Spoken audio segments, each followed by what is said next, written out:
नमस्कार माऊली. चला ज्ञानेश्वरीच्या सहवासात आता आपण ज्ञानेश्वरी अध्याय 6 मधील 152 ते 162 ओव्यांच्या सहवासात जाऊया. श्रीकृष्ण अत्यंत सुखावलेल्या अंतःकरणाने अर्जुनाला योग मार्गाचं संपूर्ण दर्शन करायला तयार झालेले आहेत. त्यांना दिसतंय की अर्जुनाच्या बुद्धीच्या पोटामध्ये वैराग्य, विरक्ती जन्म घ्यायला लागलेली आहे. आणि त्याचबरोबर श्रीकृष्णांना ही संपूर्ण खात्री पटली आहे की मी जो अभ्यास अर्जुनाला सांगेन तो अभ्यास तो तत्परतेने करेल, निष्ठेने करेल आणि जणू काही त्यांनी अभ्यासाला सुरुवात करायचा अवकाश, अभ्यासाचं फळ त्याला त्या क्षणीच मिळेल. अंतःकरणाचं संपूर्ण समाधान झालंय आणि श्रीकृष्ण अर्जुनाचा हा संवाद पुढे जातोय. ज्ञानोबा म्हणतात, ऐसे विवरोनिया श्रीहरी म्हणितले तिये अवसरी, अर्जुना हा अवधारी पंथराजू. सर्व बाजूनी श्रीहरींनी साक्षात श्रीकृष्णांनी विचार केला आणि मग त्यावेळी ते अर्जुनाला म्हणाले, म्हणितले तिये अवसरी, अर्जुना आता तुला सर्व मार्गांचा जो राजा, सर्व मार्गांचा जो राजा तो पंथराज, तो पंथराज काय आहे हे मी तुला सांगतो. ज्ञानेश्वरीमध्ये या ठिकाणी पंथराज हा शब्द ज्ञानोबारायांनी वापरलेला आहे. आत्मस्वरूप जाणून घ्यायचा, आत्मबोध करून घ्यायचा, आत्मसाक्षात्कार करून घ्यायचे अनेक मार्ग, पण ह्या सर्व मार्गांचा राजा त्याला ज्ञानोबारायांनी इथे पंथराज म्हटलेला आहे. हा पंथराज कसा आहे त्याचं वर्णन ज्ञानोबाराय करतायत. ज्ञानोबाराय म्हणतात, तेथ प्रवृत्ती तरुच्या बुडी, दिसती निवृत्ती फळाची या कोडी, जिये मार्गींचा कापडी, महेशू अजुनी. ज्ञानोबारायांनी हा ज्ञानोबारायांचाच अधिकार. त्यामुळे ज्ञानोबाराय म्हणतात की भगवान शिवशंकर साक्षात महेश सुद्धा ह्याच मार्गाने अजून प्रवास करतायत. माऊली हो, असं वाटतं की ज्ञानोबारायांना असं म्हणायचंय की ज्या ज्या वेळा शिवतत्व, साक्षात शिवतत्व ह्या पृथ्वी तलावर अवतरतं, प्रगट होतं आणि जी वाट चालते, ते तत्व जी वाट चालते तीच ही वाट, तोच हा पंथराज. आणि हा पंथराज कसा आहे तर तेथ प्रवृत्ती तरुच्या बुडी, प्रवृत्ती रूपी वृक्ष आहे, त्याच्या बुडाशी म्हणजे मुळाशी. प्रवृत्ती म्हणण्याचं कारण असं की हा जो योग मार्ग आहे, हा जो अभ्यास आहे, त्याच्यामध्ये कर्म आहेच, कर्म करण्याची प्रवृत्ती आहेच आणि ती ह्या मार्गाच्या मुळाशी दिसतेच. योग साधना रूपी कर्म करावंच लागतं, परंतु हे कर्म केल्यानंतर त्याचं मिळणारं फळ निवृत्ती फळाची या कोडी. या मार्गाला जी फळं लागतात ती मात्र वृत्तीची निवृत्ती झालेली असते. माऊली हो, अभ्यास करण्यासाठी, अभ्यासरूपी कर्म करण्यासाठी मनामध्ये प्रवृत्ती उमटली पाहिजे आणि त्या प्रवृत्तीचा त्याग, त्या प्रवृत्तीची निवृत्ती ह्या अभ्यासामध्येच अंतर्भूत आहे. आणि ह्या मार्गाचा ह्या मार्गाचा महेश अर्थात साक्षात भगवान शिवशंकर अजून ह्याच मार्गाचा अवलंब करतात असं ज्ञानोबाराय आपल्याला सांगतायत. पै योगी वृंदे वहिली, आडवी आकाशी निघाली, की तेथ अनुभवाचा पाऊली धोरणू पडिला. काय सुंदर वर्णन आहे ज्ञानोबारायांचं. विषय अवघड वाटेल, क्लिष्ट वाटेल, परंतु ज्ञानोबारायांनी अशा उपमा आणि दृष्टांत दिलेत की त्यांच्याच शब्दात म्हणायचं झालं तर आपल्या बुद्धीच्या डोळ्यांना हा मार्ग जणू काही दिसायला लागतो. ज्ञानोबाराय म्हणतात, पै योगी वृंदे वहिली, आडवी आकाशी निघाली. परंतु योग मार्गाचा अभ्यास करणारे योगी लोक ह्या मार्गाने चालत निघालेत. पण हा मार्ग कसा आहे तर ह्या मार्गाला काही ठराविकच वाट आहे असं बिलकुल नाही. आडवी आकाशी निघाली. आज जमिनीवरती आपण पाहिलं तर आपल्याला आखीव रेखीव पायवाटा रस्ते दिसतात, पण आकाशाकडे जर आपण पाहिलं तर आकाशामध्ये हमखास सांगता येईल अशी वाट नाही, असा मार्ग नाही. आकाश मोकळं आहे, व्यापक आहे. त्या आकाशामध्येच म्हणजेच ज्या ठिकाणी काही खास अशी वाट नाहीये, पण त्या मार्गावर योगी लोक चालायला लागतात आणि वाट तयार होत जाते ती त्यांच्या अनुभवाच्या जोरावर. त्यांचा प्रत्येक अनुभव त्या अनुभवाच्या दिशेने पडणारं पाऊल हेच ती वाट तयार करत जाते. थोडक्यात योग मार्गाने चालणं म्हणजे आकाशात चालणं आहे. कुठल्याही दिशेला बघा, आकाशच आकाश.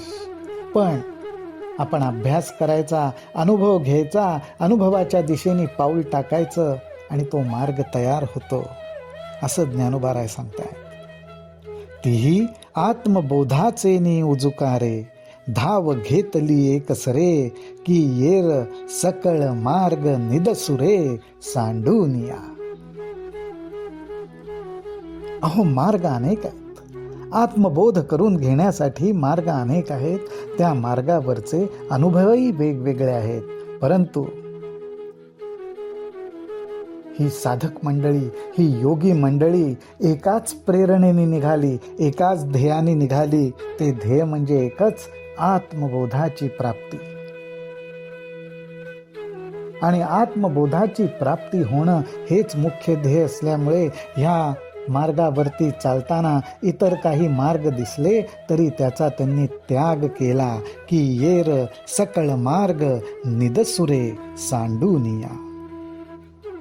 पाठी महर्षी येणे आले, साधकांचे सिद्ध जाहाले, आत्मविद थोरावले येणेची पंथे. ज्ञानोबारायांनी ह्या ठिकाणी ह्या पंथराजाचा गौरव केलाय आणि ह्या पंथराजाचा कोणी कसा उपयोग करून घेतला. ह्या पंथराजाच्या मार्गावर कोण कोण चालले तर ज्ञानोबाराय म्हणतात, महर्षी, साधक, साधकांचे सिद्ध आणि आत्मज्ञानी, आत्मविद थोरावले. अनुभवांची जणू काही ही पाऊलवाट. त्या पाऊलवाटेवरनं महर्षी येणे आले. अनेक महर्षी या शब्दामध्ये महर्षी, ऋषी हा पण शब्द आहे. त्यामुळे ऋषी, महर्षी हे सगळे ह्या मार्गावरनं चालत आलेत. साधक मंडळी आलेत आणि ह्याच मार्गावरनं चालून साधकाचे ते सिद्ध झालेत. आत्मविद, आत्मज्ञानाची उपासना करणारे ते सुद्धा अनेक थोर सत्पुरुष येणेची पंथे ह्याच पंथराजाची वाट चालत आलेले आहेत. हा मार्गू जै देखिजे, तई तहान भूक विसरिजे, रात्री दिवसू नेणिजे, वाटे ये. ही या पंथराजाची थोरवी आहे. एकदा का ह्या पंथराजाची ओळख झाली, हा मार्गो जय देखिजे. एकदा का मनाच्या दृष्टीला, बुद्धीच्या दृष्टीला, जाणीवेच्या दृष्टीला हा मार्ग दिसला, त्या मार्गावरनं वाट चालायला सुरुवात झाली की त्या ठिकाणी तहान आणि भुकेचा विसर पडतो. कारण का तर आपली जाणीव, आपला प्राण फक्त त्या आत्मबोधाचाच विचार करतं आणि जणू काही तहान भूक विसरून त्या ध्येयाच्याच पोटी ह्या मार्गावरनं वाटचाल होत राहते. ही वाटचाल करताना रात्र आहे का दिवस आहे ह्याचंही भान ठेवायची आवश्यकता राहत नाही.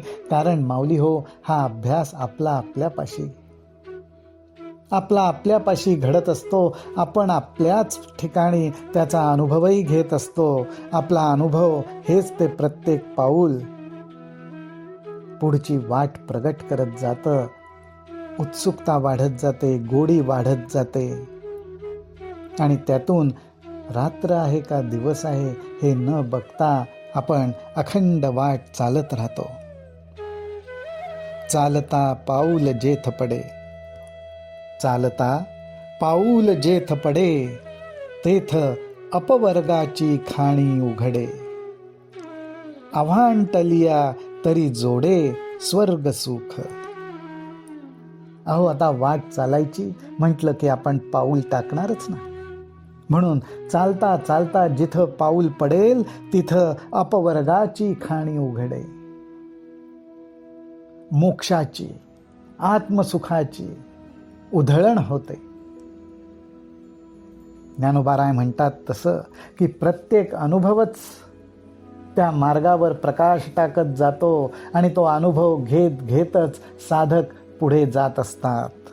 त्यामुळे प्रत्येक पावलागणिक अपवर्गाची, आत्मसुखाची, मोक्षाची, ज्ञानाची खाण उघडली जाते.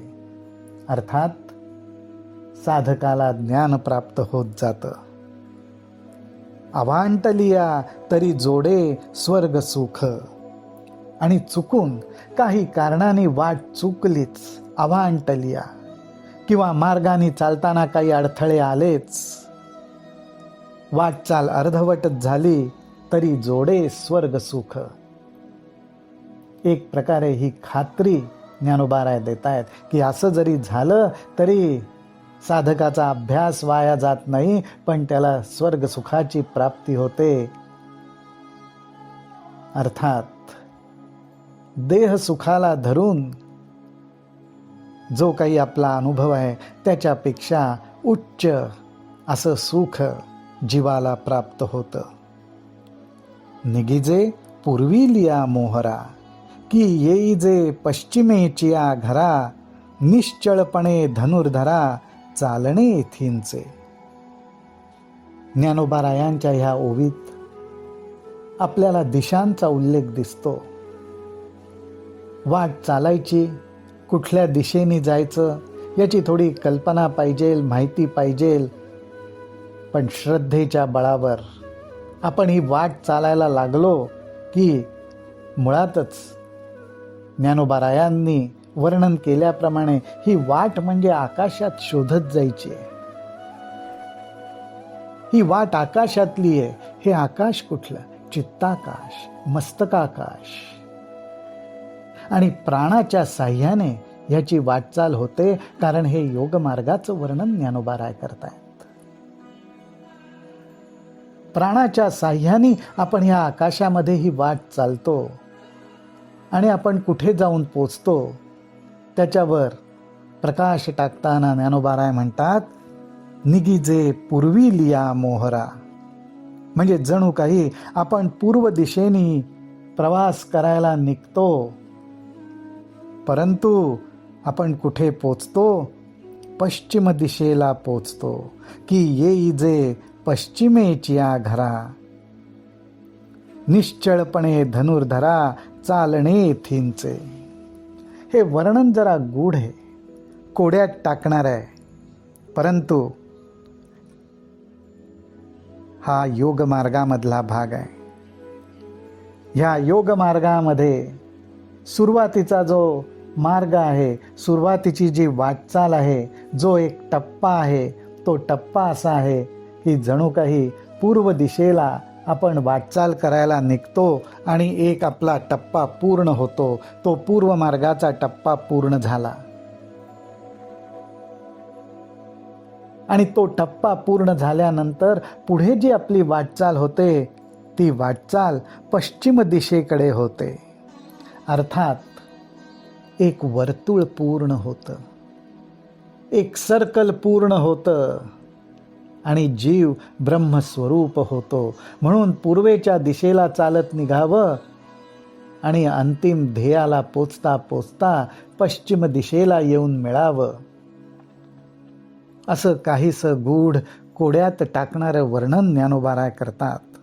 माऊली हो, इथे आपण थोडासा योग मार्गाचा मागोवा घेतला तर आपल्या लक्षात असं येतं की योग मार्गामध्ये प्राणायामाच्या साह्याने, कुंडलिनी शक्तीच्या साह्याने जेव्हा ही वाट चालली जाते, त्यावेळी आपल्या शरीरामध्ये स्थित असलेल्या षटचक्रांच्या आधाराने वाट चालत आपण ज्या ठिकाणी येऊन पोचतो, अर्थात षटचक्रांना पार करत आपण ज्या ठिकाणी येऊन पोचतो, त्याला पूर्व मार्ग म्हणतात. त्याला पूर्व मार्ग म्हणतात.